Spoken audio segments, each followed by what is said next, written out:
नमस्कार दोस्तों छोटी जानकारी है जिसे आप देख रहे हो रानी दुर्गावती विश्वविद्यालय जबलपुर एमपी से है दोस्तों। इसमें आपकी असिस्टेंट प्रोफेसर की वैकेंसी दी गई है। जिससे देखिए जो ये पब्लिश हुआ था 31/3 को ये पब्लिश हुआ था। ठीक है, देखिए इसमें क्या दिया गया है जो असिस्टेंट प्रोफेसर से संबंधित है।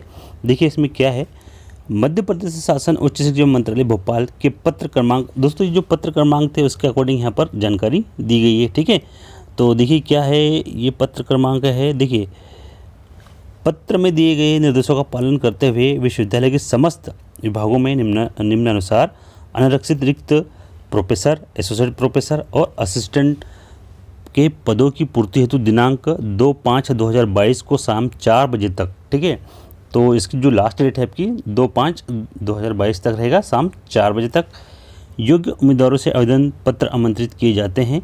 मध्य प्रदेश शासन उच्च शिक्षा विभाग मंत्रालय के आदेश क्रमांक, जो दोस्तों यहाँ पे दिया गया है आदेश क्रमांक, उसके अंतर्गत यहाँ पर जो है असिस्टेंट प्रोफेसर पदों के लिए कहा गया है। ठीक है, देखिए इसमें क्या है, मध्य प्रदेश अनुपालन में असिस्टेंट प्रोफेसर के पदों हेतु मूल विषयों के सह विषय जो आपके अलाइड सब्जेक्ट होते हैं उसके अंतर्गत, ठीक है, मैं स्नातकोत्तर अभ्यर्थियों को भी विज्ञप्तित किसी एक विषय में आवेदन करने हेतु शैक्षणिक अर्हता को मान्य किया जाता है। दोस्तों जो अलाइड सब्जेक्ट है उसके अंतर्गत यहाँ पर वो मान्य किया जाता है, वो भी यहाँ पर अप्लाई कर सकते हैं।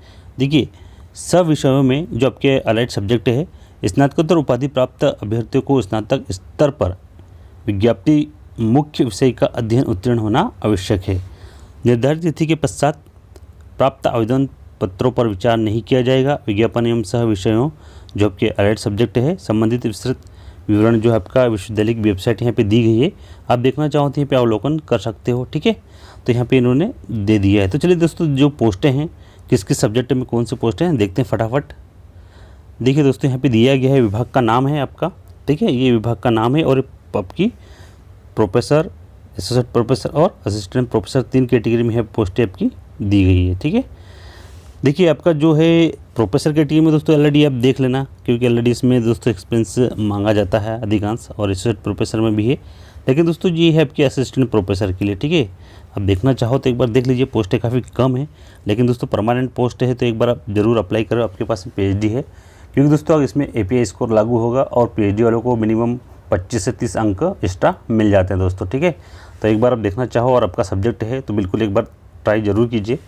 देखिए जो आपका सब्जेक्ट है असिस्टेंट प्रोफेसर के लिए, इसमें दिया गया है जो आपका है, ठीक है, ये आपका विभाग है, इसके अंतर्गत संस्कृत एवं पुरातत्व है, एक पोस्ट है आपकी असिस्टेंट प्रोफेसर के लिए। और दोस्तों थर्ड नंबर पर है रसायन शास्त्र, जो केमिस्ट्री आपका, इसमें 2 पोस्ट है। ठीक है, और जो आपका कंप्यूटर है 1 पोस्ट है, अर्थशास्त्र 1 पोस्ट है आपकी, और हिंदी में दोस्तों 3 पोस्ट है आपकी। ठीक, और आपका एमबीए में दोस्तों यहाँ पे दिया गया है 1 पोस्ट है, और आपका संस्कृत, पाली एवं प्राकृत भाषा में है तो इसके लिए यहाँ पे 2 पोस्ट दी गई है, और समाजशास्त्र की 1 पोस्ट है। ठीक, तो दोस्तों आप अपने सब्जेक्ट के अकॉर्डिंग देख लीजिए। ठीक है, अगर आपके पास पीएचडी है तो आपकी इसमें एपीआई स्कोर लागू होगा। ठीक है, तो एक बार इसको अच्छे से रीड कर लेना दोस्तों। ठीक है, देखिए अब लास्ट में दोस्तों यह है नोट में, उपरोक्त पदों के लिए निर्धारित अर्हता यूजीसी रेगुलेशन 2018 के अंतर्गत होगा। ठीक है, ये 18 के अंतर्गत दोस्तों ऑलरेडी जानते हो, इसमें आपका पीएचडी नेट या सेट होना चाहिए, लेकिन दोस्तों इसमें होगा जो आपका एपीआई स्कोर होगा उसी के आधार पर एक मेरिट लिस्ट बनाई जाएगी और आपको इंटरव्यू के लिए बुलाया जाएगा। इसमें डायरेक्ट इंटरव्यू के बेस पे आपका सिलेक्शन होगा।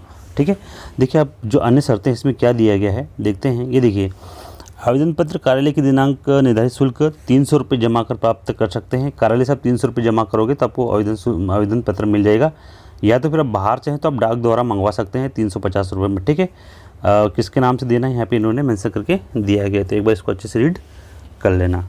ठीक, चलिए आगे देखते हैं क्या है जानकारी। और देखिए पॉइंट नंबर 2 है, अनारक्षित प्रवर्ग के उम्मीदवारों को 1000 रुपये, जो अनारक्षित है उनको दोस्तों यहाँ पे 1000 रुपये देना पड़ेगा। ठीक है, कि राशि का बैंक ड्राफ्ट कुल सचिव की रानी दुर्गावती विश्वविद्यालय जबलपुर के नाम पर दिया होगा, संलग्न आवश्यक है। तो दोस्तों ये कंपलसरी है, देना ही पड़ेगा आपको। पॉइंट नंबर 3 है, मध्य प्रदेश के महिला उम्मीदवारों को मध्य प्रदेश शासन के नियमानुसार आरक्षण प्रदान किया जाएगा। किसी भी प्रवर्ग में मध्य प्रदेश की मूल निवासी महिला के लिए आरक्षित पद उपयुक्त महिला अभ्यर्थी एवं के पुरुष उम्मीदवारों को चयन भर सकेंगे। दोस्तों अगर महिलाएं नहीं मिलती तो पुरुषों द्वारा पद को भर लिया जाएगा। ठीक है, यहाँ पे मेंशन कर दिया है। दिनांक 26/1/2006 के बाद आवेदक की 2 से संतान अधिक नहीं होना चाहिए। ठीक है, यह संतानों से संबंधित जानकारी है। देखिए, 2 पासपोर्ट साइज फ़ोटो आवेदन छात्र पत्र हो, समस्त प्रमाण पत्र एवं छाया पत्र राजपत्र। दोस्तों यहाँ पे आपको असिस्टेड फोटोकॉपी इसमें देना पड़ेगा। ठीक है, यहाँ पे दिए है इन्होंने असिस्टेड अनिवार्य है। लिफाफे के ऊपर विज्ञापन क्रमांक, दिनांक और आवेदित पद का उल्लेख होना चाहिए। पॉइंट नंबर 6 है, देखिए यहाँ पे यदि किसी आवेदक के विरुद्ध किसी भी माननीय न्यायालय में आपराधिक प्रकरण चल रहा है तो उसकी जानकारी आपको यहाँ पर शपथ पत्र देना पड़ेगा। पॉइंट नंबर 7 है, चयन प्रक्रिया मध्य प्रदेश विश्वविद्यालय अधिनियम 1973 के अंतर्गत होगा। विभागीय कर्मचारी जो दोस्तों ऑलरेडी विभाग में है, अगर वो भी आवेदन करना चाहते हैं तो उसको अनापत्ति प्रमाण पत्र यहाँ पे देना होगा। अब पॉइंट नंबर 9 है, निःशक्त जनों के लिए मध्य प्रदेश शासन के अनुसार आरक्षण प्रदान किया जाएगा। ठीक है, जो सेंट्रल गवर्नमेंट के अंतर्गत होता है। अभ्यर्थी द्वारा प्रस्तुत किसी भी अर्हता को तभी मान्य किया जा सकेगा जब उक्त संदर्भ प्रमाणित दस्तावेज संलग्न हो। तो दोस्तों जो आपके पास डॉक्यूमेंट है वो होना चाहिए आपके पास में और वो प्रमाणित होना चाहिए। ठीक है, यहाँ पे इन्होंने मेंशन करके दिया है तभी वो मान्य होगा। जो आपके डॉक्यूमेंट है बिल्कुल प्रॉपर होना चाहिए। पॉइंट नंबर आपका 10 है, अभ्यर्थी द्वारा प्रस्तुत की गई अर्हता तभी मान्य की जाएगी। ठीक है, पॉइंट नंबर आपका 11 है, इसमें साक्षात्कार की सूचना आवेदक को उसके पत्र व्यवहार पर प्रेषित की जाएगी। जो आप इसमें मेंशन करोगे आपका जो एड्रेस है उसके आधार पर यहाँ पर आपको दिया जाएगा। साक्षात्कार के लिए आपको TADA नहीं दिया जाएगा। और पॉइंट नंबर लास्ट है दोस्तों, आपको API स्कोर से संबंधित दस्तावेज की स्वयं प्रमाणित अनिवार्य करना होगा। तो दोस्तों जो API स्कोर होगा उसके संबंधित यहाँ पे आपको स्वप्रमाणित प्रति संलग्न करना अनिवार्य होगा। तो दोस्तों ये आपकी वैकेंसी से संबंधित पूरी जानकारी थी। ठीक है दोस्तों, लास्ट टाइम इसका फॉर्म दिया गया है, तो वो फॉर्म कैसे फिल करना है तो चलिए देखते हैं फटाफट क्या फॉर्म में दिया गया है। देखिए दोस्तों, जो आपका एप्लीकेशन फॉर्म है यहाँ पे दिया गया है। आप इसके ऑफिशियल वेबसाइट पे जाओगे तो वहाँ बड़ी आसानी से मिल जाएगा, आपको कोई दिक्कत नहीं होगी, जिससे आप डाउनलोड करके फिल कर सकते हैं। ठीक है, ऑल ओवर जो आपका फॉर्म है 5 पेज का है, 5 पेज है ओनली। तो दोस्तों यहाँ पे देखिए पूरा अच्छे से ध्यान से देखना, यहाँ पे पूरा दिया गया है। फॉर आप पोस्ट, तो पोस्ट जो भी आपकी है सब्जेक्ट के अकॉर्डिंग यहाँ पे डाल दीजिए। ठीक है, बाकी दोस्तों ये छोटी छोटी जानकारी है तो आपको ये फिल करके देना है। ठीक है, ये देखिए यहाँ पे दिया है आपका, तो इसको एक बार दोस्तों ज़रूर चेक कर लेना अच्छे से और एक एक पॉइंट अच्छे से रीड करना।